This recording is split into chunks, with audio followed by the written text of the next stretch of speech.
Welcome back to Car Vibes, where today we're taking a trip back to the late 70s to explore a vehicle that doesn't always get the attention it deserves, the 1978 Plymouth Voyager. This was Chrysler's answer to the growing demand for full-size vans in the American market, offering both utility and comfort in a rugged, boxy package. If you're into classic vans or just have an appreciation for vintage American metal, you're going to want to stick around. The 1978 Plymouth Voyager was based on the Dodge B-Series van platform, sharing almost everything mechanically and structurally with its sibling, the Dodge Sportsman. What set it apart, though, was the styling, branding, and the little touches that made it feel just a bit different, especially to loyal Plymouth customers.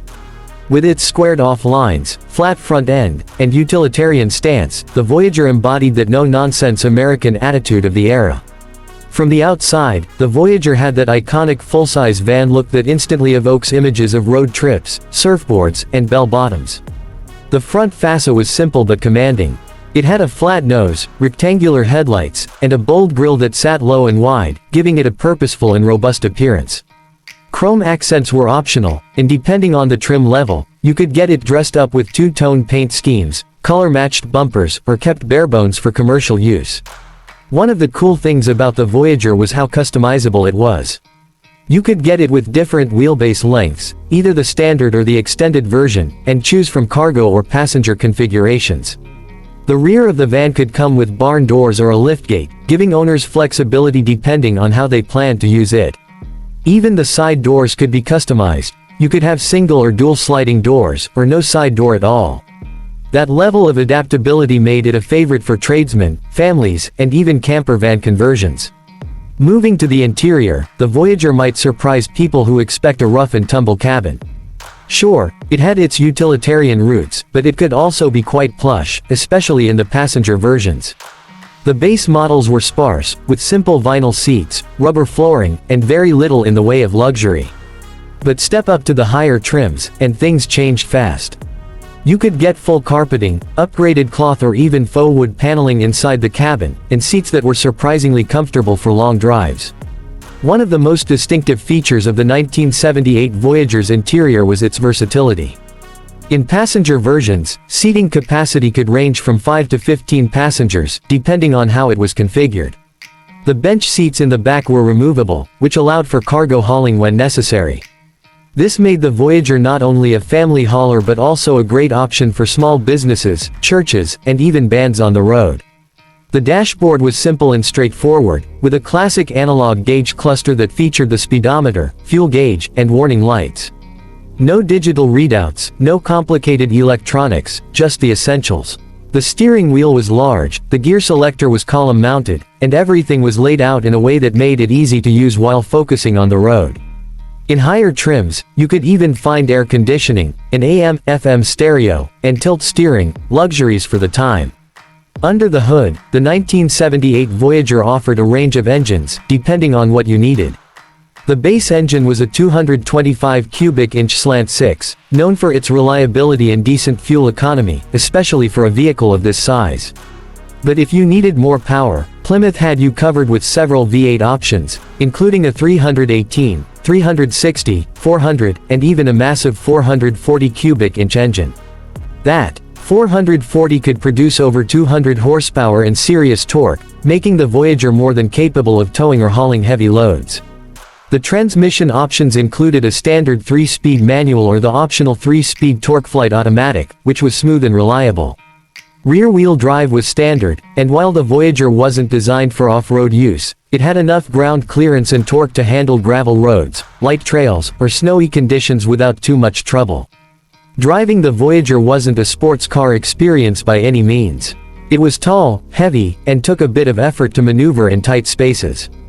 But on the open road, it cruised comfortably, with a suspension setup that soaked up bumps and kept the ride relatively smooth, especially when loaded.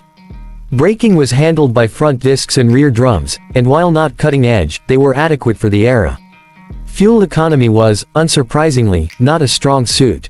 The 6-cylinder could pull around 13 to 15 miles per gallon, while the V8s would often drop into the single digits, especially the 440.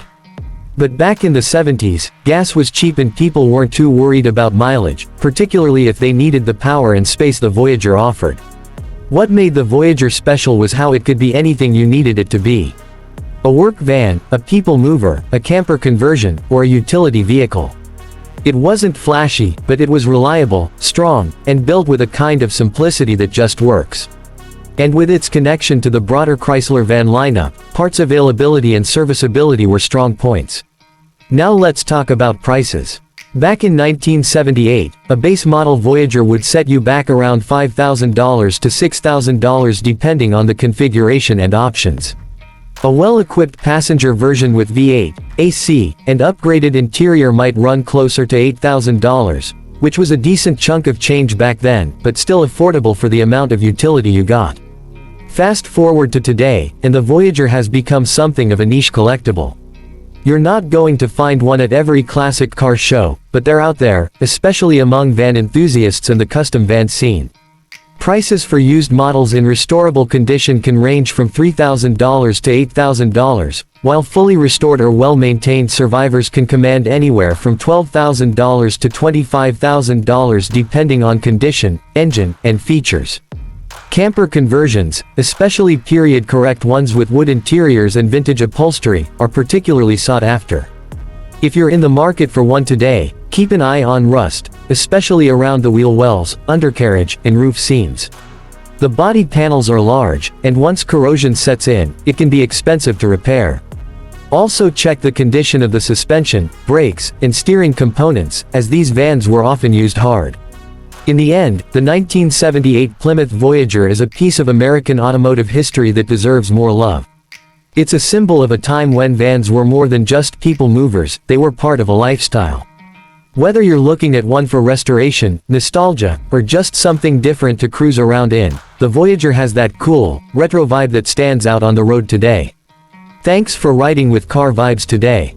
If you enjoyed this deep dive into a forgotten classic, be sure to hit that like button, subscribe for more old school rides, and let me know in the comments if you'd take a vintage Voyager over a modern minivan. Until next time, stay classic.